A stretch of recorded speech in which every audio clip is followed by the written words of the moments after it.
Dicen que pronto vendrá otra nueva crisis mundial. Tengo que decir que las crisis inevitablemente vienen. Una vez se inventa la deuda, tenemos ciclos.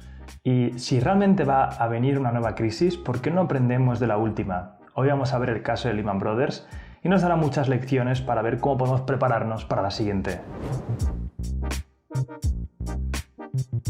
¿Te suena el año 2008? Esta fecha marca el comienzo de la crisis financiera más grande del mundo desde la Gran Depresión, y Lehman Brothers fue uno de sus mayores responsables. Ese mismo año, Lehman Brothers se declaraba en quiebra, haciendo temblar a los mercados de todo el mundo. Pero ¿cómo llegó el banco hasta este punto y por qué importó tanto para la crisis? Todo comienza a mitad del siglo XIX, en el que unos inmigrantes alemanes llegan a Estados Unidos. Henry Lehman y sus hermanos buscaban nuevas oportunidades en el país y fundarían su firma en 1850. Por extraño que parezca, Lehman Brothers no se dedicaba al principio a los servicios financieros, sino a la venta de productos disecados. Los hermanos tenían una tienda donde vendían alimentos, algodón y café, y no sería hasta décadas más tarde cuando comenzaría la compraventa de estas materias en el mercado de commodities, empezando a introducirse en el mundo financiero. Fue entonces, al principio del siglo XX, cuando se aliaron con Goldman Sachs para aumentar su presencia financiera, convirtiéndose progresivamente en un banco. Lehman Brothers estaba dejando poco a poco el mercado de commodities para ayudar a compañías a salir a bolsa o a adquirir otras empresas, y unos años después ya se había convertido en un banco reconocido. Sin embargo, los problemas para Lehman Brothers no tardarían en llegar. Resulta que en 1969, el director ejecutivo de por aquel entonces, Robert Lehman, muere sin descendencia. Robert no había dejado un sucesor claro para el banco antes de su muerte, y había dejado un vacío de poder que causó caos en la compañía. No fue hasta 4 años más tarde que Pete Peterson entró para liderar el banco, organizando el descontrol que había por entonces. Peterson adquirió a otras firmas para hacer crecer la empresa y separó a los distintos departamentos de la compañía para que se enfocaran en sus actividades clave. Bajo su mandato, Lehman Brothers llegó a convertirse en el cuarto banco más grande de Estados Unidos y pasar de pérdidas significativas a 5 años seguidos de beneficio. Lehman Brothers se había hecho famoso por sus grandes retornos de la inversión, y las compañías y personas que decidían invertir su dinero allí recibían beneficios con creces.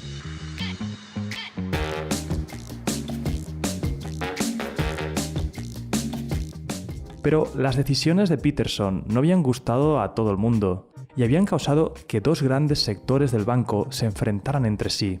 Resulta que las dos grandes actividades de Lehman Brothers por aquel entonces eran la banca de inversión y el trading. Los banqueros se dedicaban a hacer de intermediarios entre personas con capital que querían invertirlo y personas o negocios que necesitaban ese dinero.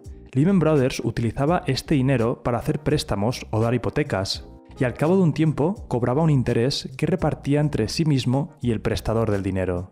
Los banqueros además daban asesoría financiera, preparaban la estructura legal de grandes adquisiciones de empresas y se llevaban una comisión por el éxito de sus servicios.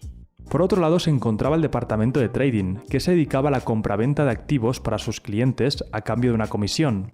Estas personas realizaban las operaciones de aquellos que querían invertir en bonos, acciones u otros activos financieros, y suponían el otro gran bando del banco. Cuando Peterson separó a ambos departamentos, mejoró sus operaciones, pero también provocó una gran enemistad. Las personas de los distintos bandos habían entrado en una lucha de ego por ver quiénes ganaban más dinero, y las hostilidades hacían que el ambiente de trabajo en el banco fuera insufrible. Peterson, que venía del lado de los banqueros, pidió ayuda a Lewis Glucksmann, director de operaciones de Lehman Brothers, y que estaba del lado de los traders. Peterson ascendió a Glucksmann como co-CEO de la compañía, esperando que teniendo un director ejecutivo de cada bando calmaría las tensiones. No fue así. Apenas unos meses después del ascenso, quedaba claro de que la decisión había sido un desastre. Las tensiones no dejaron de crecer entre ambos bandos, ya que cada líder quería dirigir el banco en una dirección distinta. Lehman Brothers había entrado en una lucha de poderes y en 1983 acabó por sacar a Peterson y a muchos ejecutivos de la compañía. Sin embargo, la aparente victoria de Glucksmann había dejado al banco en un pobre estado. La compañía estaba sufriendo la amenaza de desintegrarse y Glucksmann se vio obligado a vender la firma. Es así como en 1984 American Express adquiere a Lehman Brothers, centrándola en el bando ganador del trading y dejando apartada la banca de inversión. Lehman Brothers estuvo 10 años bajo la dirección de American Express hasta que ésta también cambió de director ejecutivo y decidió sacar al banco como una firma independiente de nuevo. Es en este momento en el que Lehman Brothers volvió a centrarse en la banca e interesarse de nuevo por los préstamos. La firma estaba originando una nueva ola de servicios financieros que unos años más tarde darían lugar a la crisis mundial de 2008.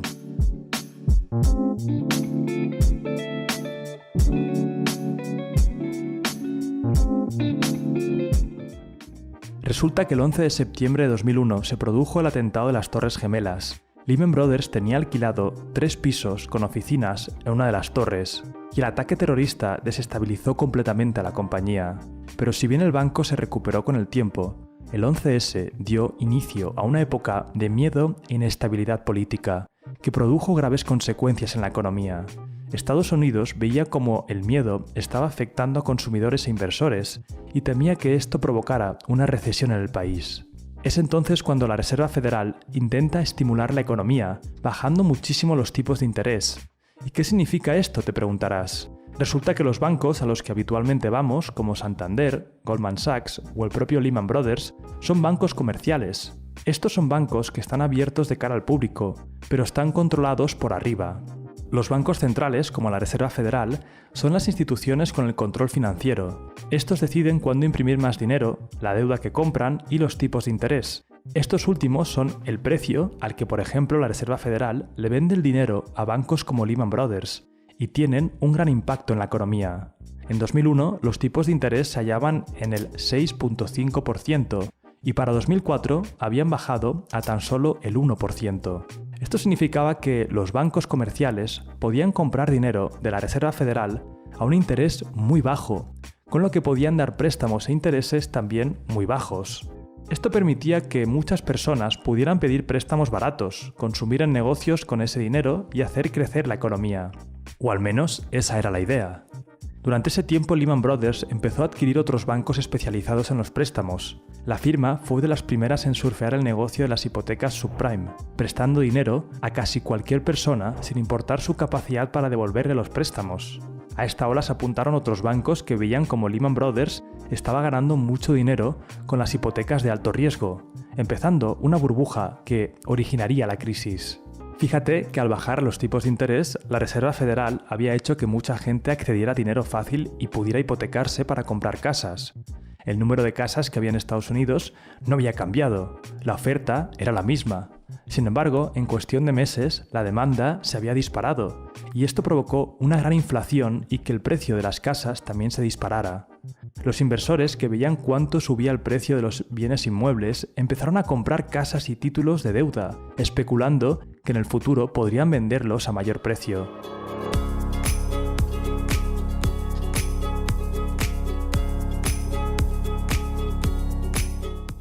Las constructoras de edificios veían lo bien que iba el negocio y empezaron a construir casas a toda velocidad y generar empleo. Esta tendencia se empezó a trasladar al resto del mundo, que además invertía en el mercado inmobiliario estadounidense, que también se valorizaba. Todo parecía ir genial, pero la Reserva Federal tenía miedo. El Banco Central se había dado cuenta de que al bajar tanto los tipos de interés había creado una burbuja. La inflación de los bienes inmuebles se había descontrolado y poco a poco estaba afectando a otros sectores de la economía. Era cuestión de tiempo de que la burbuja estallara, y la Reserva Federal no le quedó más remedio que volver a subir los tipos de interés tan rápidamente como los había bajado. Del 1% que estaban en 2004, la Reserva Federal subió los tipos de interés al 5% en 2006. Los bancos ahora tenían que comprar el dinero que prestaban mucho más caro, con lo que tenían que subir el interés de las hipotecas. Esto afectaba, por un lado, a las nuevas personas que querían pedir préstamos, que de repente veían que no les rentaban hipotecarse y dejaban de comprar casas. Esto haría temblar al sector de la construcción en el futuro, que no podría vender todas las casas que estaban construyendo. Sin embargo, la subida de tipos de interés también afectaba a las millones de personas que ya habían pedido préstamos. Gran parte de este crédito tenía un interés variable, ligado al que el banco fijaba. Esto significa que si la Reserva Federal subía los tipos, el interés que estas personas tenían que pagar mes a mes también subiría. Y este fue el mayor desastre. De repente, multitud de personas se veían incapaces de pagar sus préstamos, ya que mes a mes aumentaban lo que tenían que pagar. A los bancos no les había importado dar préstamos a personas de baja confianza en el pasado, y ahora se estaban encontrando con impagos por todas partes. Pero lo peor era que el dinero que los bancos habían prestado no era suyo. Gran parte de ese dinero era de personas que habían decidido confiar en los bancos para invertir su dinero, esperando un beneficio en el futuro. Estas personas ni siquiera serían capaces de recuperar lo que invirtieron.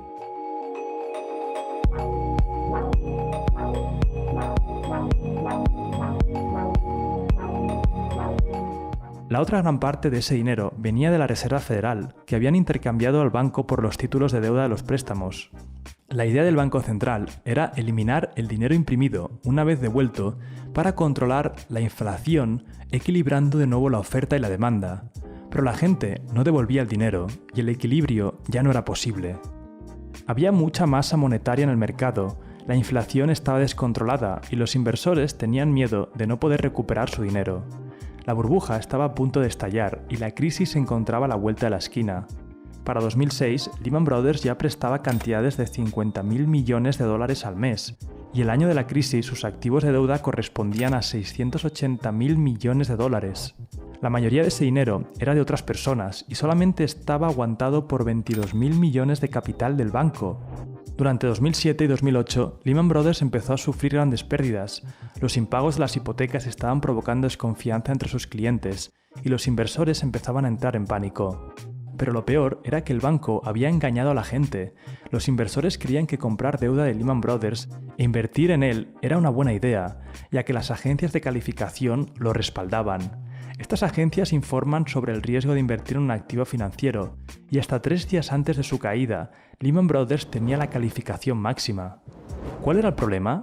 Que Lehman Brothers era quien pagaba a estas agencias para que lo calificaran, y por supuesto no iban a decir lo arriesgado que era invertir en él. La Reserva Federal trató de rescatar al banco en verano de 2008, ya que sabía que era demasiado grande para caer. Sin embargo, el dinero que había inyectado no era suficiente y no podía seguir imprimiendo dólares o la inflación continuaría descontrolándose. Lehman Brothers en sus últimos días trató de encontrar un comprador, pero en el último momento, Barclays y el Banco de América rechazaron la oferta. El 15 de septiembre de 2008, Lehman Brothers se declara en bancarrota, revelando una deuda de más de 600.000 millones de dólares y cayendo en picado la bolsa de Nueva York. La gran volatilidad que había en los mercados se agravó más tras ese día, especialmente con los títulos de los inmuebles estadounidenses, que estaban esparcidos por todo el mundo.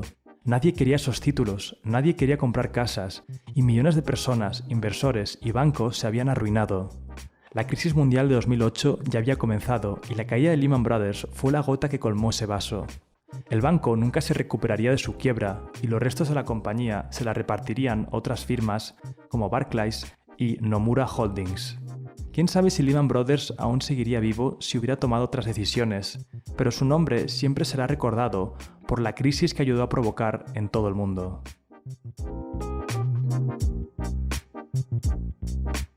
Y ahora, como siempre, vamos a por las lecciones principales. Y la primera, yo creo que Lehman Brothers al principio hizo algo interesante, y es que no se enamoró de su primera idea. Pensemos que estaba vendiendo simplemente productos disecados. De eso al mundo financiero hay un salto. Pero la adaptabilidad de una empresa al principio creo que es esencial. En el mundo de las startups se llama pivotaje.